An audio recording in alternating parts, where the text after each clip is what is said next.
So for this next question, it says the recommended pH level for a swimming pool is between 7.2 and 7.6. So water is 7.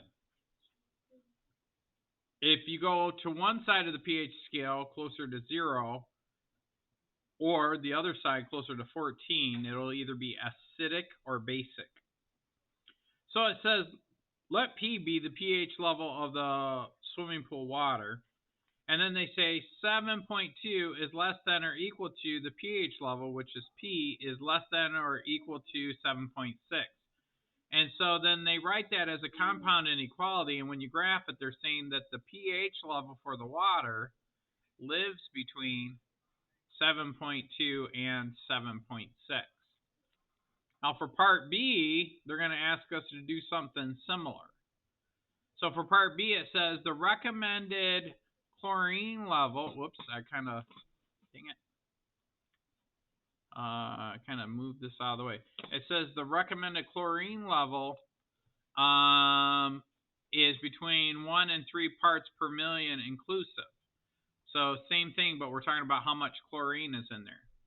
So it says, let C be the chlorine level where 1 is less than or equal to the free chlorine level, which is 1 is less than or equal to 3.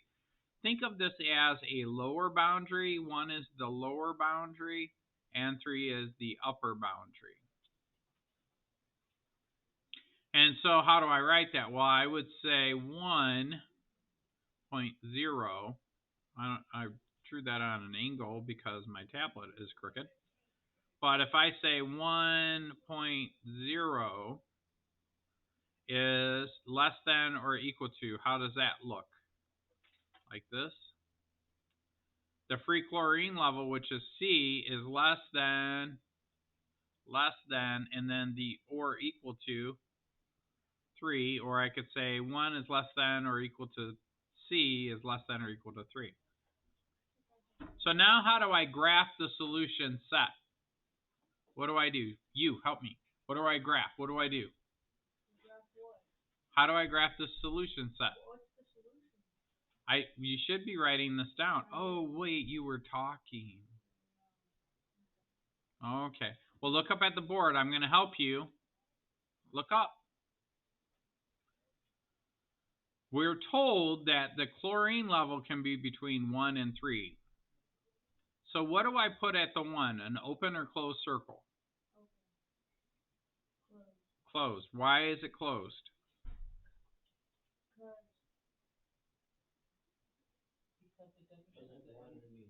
Because it has this little line underneath, which is the equal sign. Okay? Now, what about the 3? Do I do an open or closed circle? Closed. Because we're including it. In other words, we're going to be able to include the numbers 1 and 3. Now, what lives between those two? Well, C does, but any number in between 1 and 3. So you just do this. Oh, I hope I got that on tape. I've been fighting that for as long as I can. Is there any questions?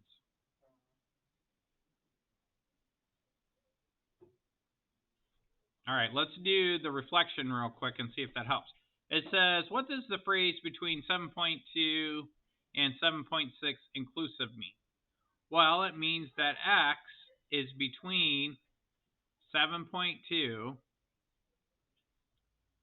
and 7.6.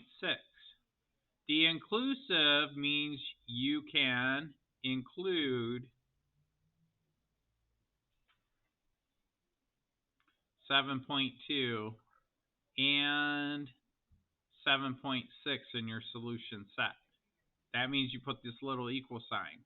If it didn't say inclusive, you wouldn't have the equal sign. Does that make sense? All right, let's try this one more time on your own. You guys ready?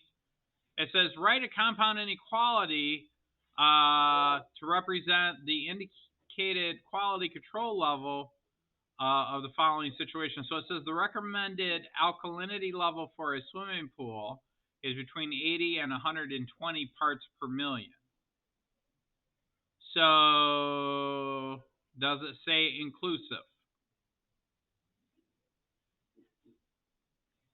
In other words, do we include 80 or not?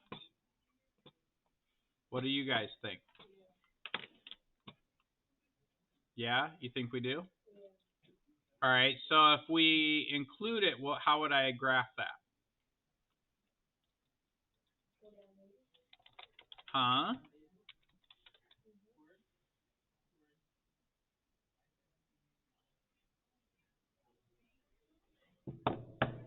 Guys, I'm waiting for you to help me. I know how to do it. I want to see if you know how to do it. What's that? Put it on 80, but if it's included, what do I put on 80? Open or closed circle, I guess, is the question I'm trying to ask you guys. Open? Well, if we're including it, you would close it. If we're not including it, it would be open. So I guess the decision we need to make is, are we including it? Does it have the word included or inclusive? Yeah, it does right here. So inclusive means we include it, so we put the closed circle because we're including it. What about 120? Put it right here. Now this is a set. This is an intersection. What is the intersection? How do you graph an intersection? Well, if you think about it, they're saying that it's between 80 and 120, so we're going to graph where it overlaps. Now, I could say alkalinity. Let's let A equal alkalinity, and I could say 80 is less than A is less than or equal to 120. Okay. Let's answer a couple questions real quick since we're on a roll. Explain the difference between graphing a compound inequality and the compound inequality involving or. So,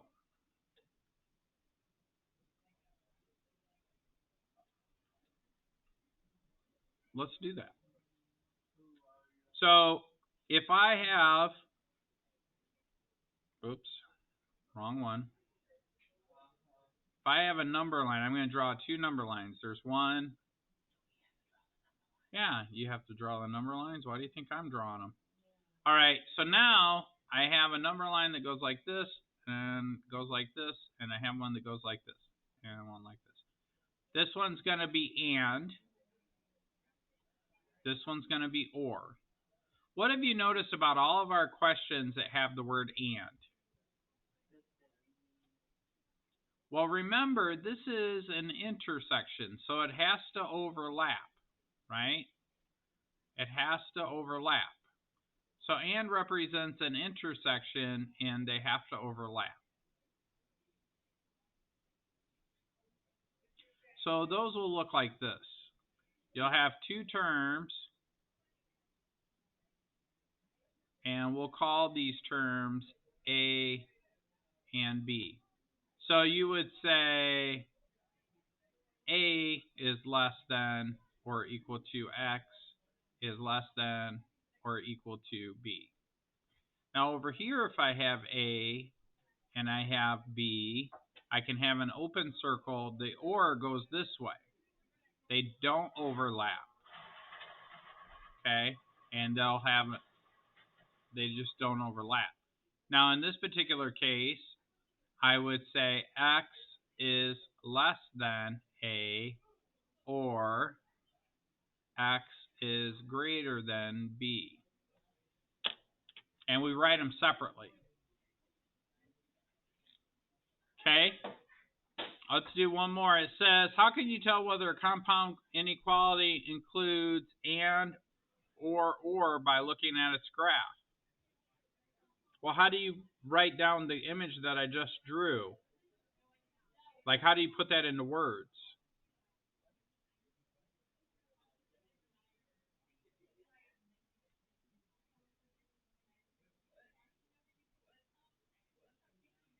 How do you guys put that into words? I would just say and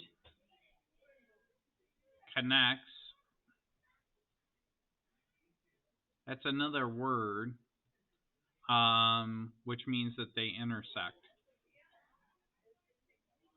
The inequalities, remember, we're calling these compound inequalities because we have to use an upper and lower boundary, and they connect. Or is separate.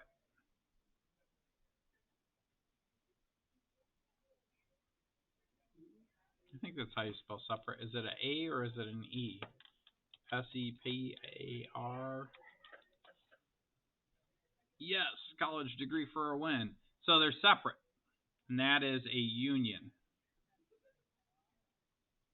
I forgot to mention that up here. This is known as a union. Okay. 15. Essential question. Explain how to find the solutions in a compound inequality.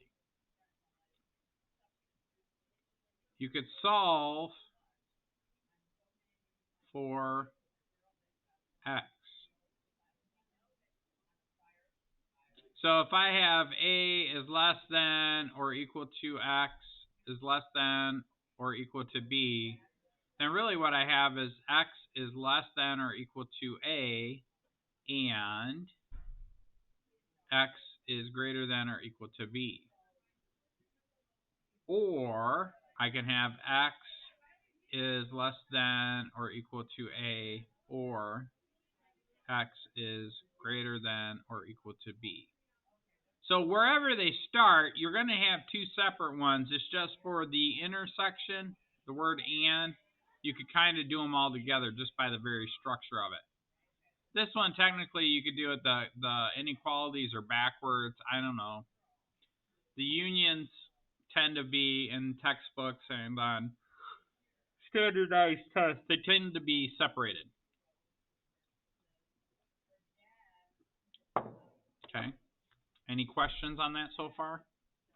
All right. Well, I've got some practice problems. What I want you guys to do is try. I'm going to give you a few minutes to try this on your own, and then we'll come back in a second and look at it. Okay. So try to do the truth tables on your own.